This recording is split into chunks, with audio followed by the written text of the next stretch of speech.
Welcome, everyone, to the fifth episode of the 792 Florida Sports Podcast. I'm Hunter Williams, and I'm joined by a special guest today, Broward handicapper. Greetings, everybody. Hi, Hunter. Glad to have you on. You're the first guest to make multiple appearances now. All right. We'll get to some of the one game that you saw 2 weeks ago at some point as well. But we'll start, of course, with the games that you saw this past week. I know you mentioned before that you saw the Columbus and Belen Jesuit game, which I believe was 7 days ago. Yeah, Wednesday evening. They're at Tropical. Yeah. So you got to see Parrish go off for like over 300 yards in that game? Yeah, I believe it was 317 or something to that tune. But they were some of those. I'm sure you saw some of those replays on social media.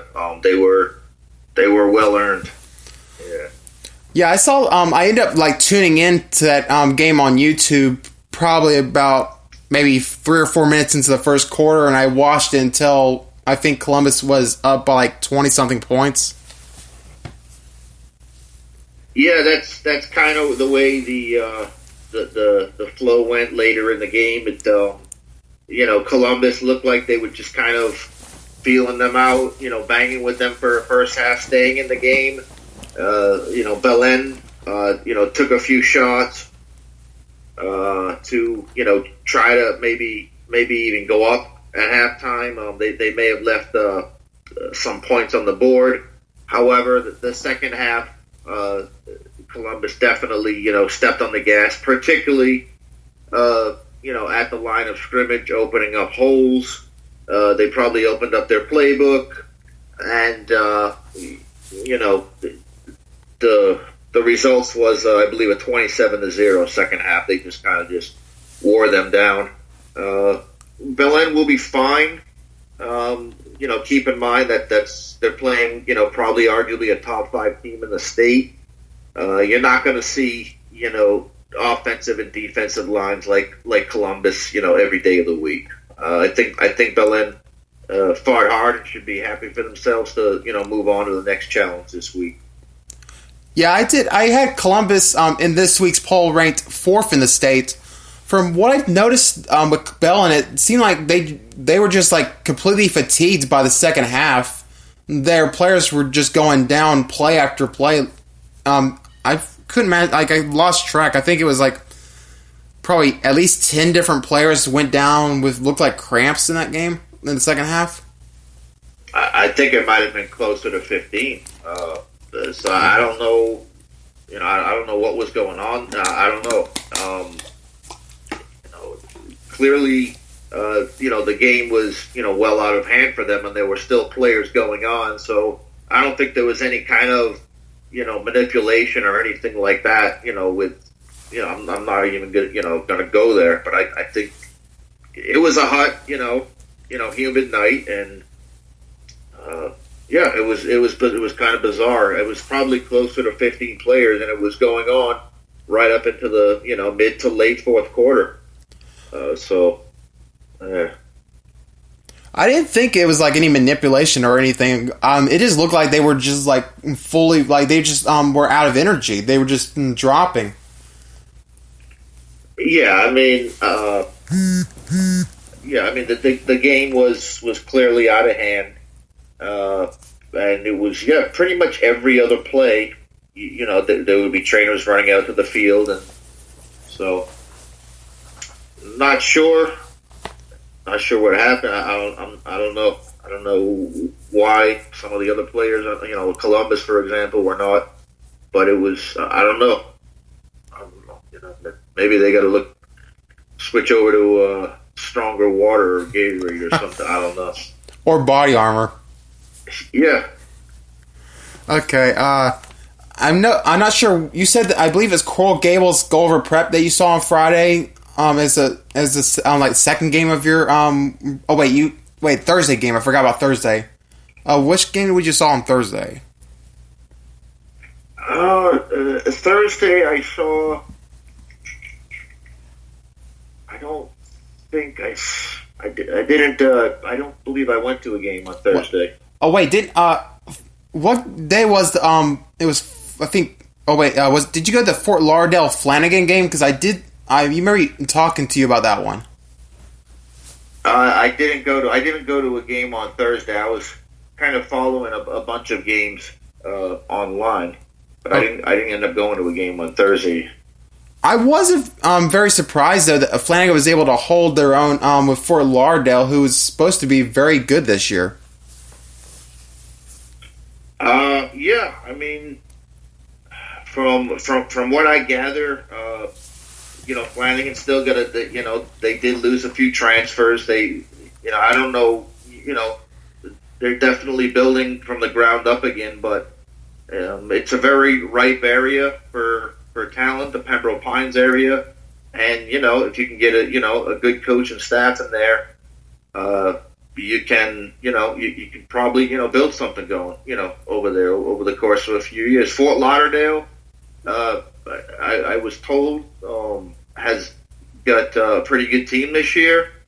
From what I heard though in that game, Flanagan right down to the wire missed like a 35-yard field goal by a few inches to tie the game late, and Fort Lauderdale ended up holding on for the 10-7 win there. So that was kind of a surprise there. Yeah, that could have been a major statewide upset right there if Flanagan could have pulled that one out. Yeah, that would have definitely been, particularly in South Florida, a little bit of confusion. For I don't think anyone's going to be saying Flanagan's back, but listen, they lost the game by 3 points to what should be a better than average Broward team. So maybe they're right in the ship there. It would be nice to see. Fort Lauderdale will have their hands full with I believe Vero Beach this week. It would be nice to see Flanagan start to rebound a bit because like the past 2 years has been rough for that program. I mean, yeah, you had a couple of years ago, you had that exodus in 2017 where they lost probably about 20 players, probably 13 or 14 of them with FBS, FCS offers, and I believe they lost 12 or 13 total coaches and staff. Pretty much everyone was out. So they kind of had to just start from the ground up. They did hire they made a bold move in hiring, I believe, a winless coach from Hollywood Hills the previous year, which definitely boggled a few minds, and it didn't work out well that season. I believe that was the 2017 season, and of course last year was kind of nothing was really happening last year. So maybe they're on their way to a 4-win season and get things going for the program again. Again, it's Pembroke Pines, Miramar, very ripe area for talent. We probably won't get into too much details with that because we've talked previously in private about some things there, but we won't go into that in public on here. But I do remember that 2017 season. I believe they started ranked at one point, and then they faced Oxbridge, who I think beat them by probably 66 or something points along that lines. It stunned a lot of people, even though they lost a lot of talent. Yeah. I mean, most of their talent, I know probably 10 players went to Miami Central that year. A couple probably went to Carroll City. American Heritage picked up a few. St. Thomas may have picked up one or two coaches to those schools as well. Miami Northwestern might have got a couple as well. So, yeah, I mean, you could go around, schools in Broward and Dade right now, and you could probably find some sophomores from that team. I believe the running back from Miami Northwestern, Nathaniel Noel, I believe he was on that Flanagan team, and that's just one of the kids left from just to show the talent that came up through that Flanagan program, and it's elsewhere now. Glad to see he's doing well, but unfortunate situation there. All right. I remember we kind of we were going to talk a little bit about the Gulliver Coral Glades game for a minute before I remembered about the Flanagan game. So, like, what was your were you surprised at all with Gulliver Prep beating Coral Gables? No, not at all. Not at all. Coral Gables did their thing, what they usually do. When they are overmatched, they will try to make it traditionally from watching Coral Gables games, they will try to make it an ugly dogfight, and it's something that they usually come out on top. And they did that very well for, nearly 3 quarters. Gulliver Prep just had a little bit too much speed, a few more athletes, to make the bigger plays, and they just kind of put their speed on them in that fourth quarter, and that was that. But I wouldn't write Coral Gables off. I wasn't really surprised. Gulliver's a great team. Oh, definitely. I had Gulliver Prep ranked pretty high in the recent poll that I released. I had them at 23rd in the state. Yeah, they're in that what I call region of doom. You had the District of Death in Miami last year. Now I say 4A4 is the region of doom.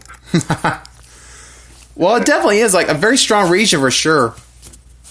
And another game that I believe you would have I remember you telling me about one that we talked about on a previous podcast. In fact, it was the one you were on.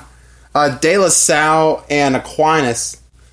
I know that we ended up across the board picking De La Salle, so I guess that would say like Aquinas definitely proved us wrong when it comes to those picks when we picked them, picked against them.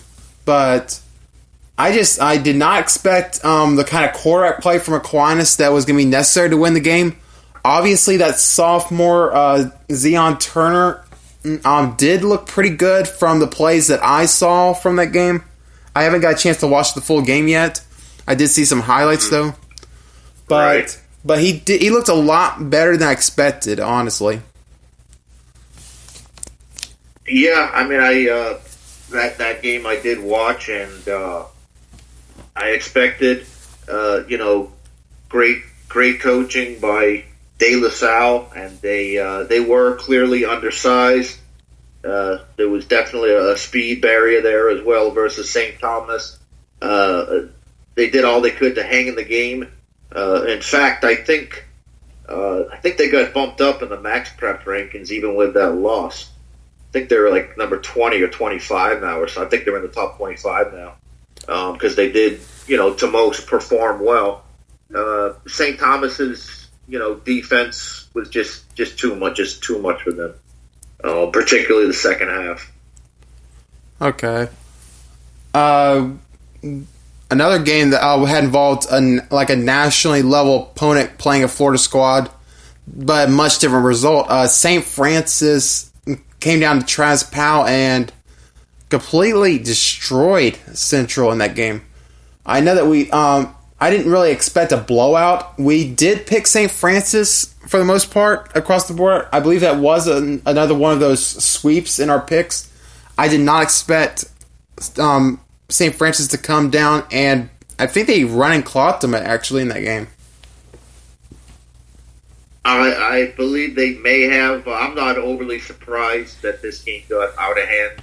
The way it did. If you watch the game right from the start, you could clearly see Central was really outmatched, at the line of scrimmage. Of course,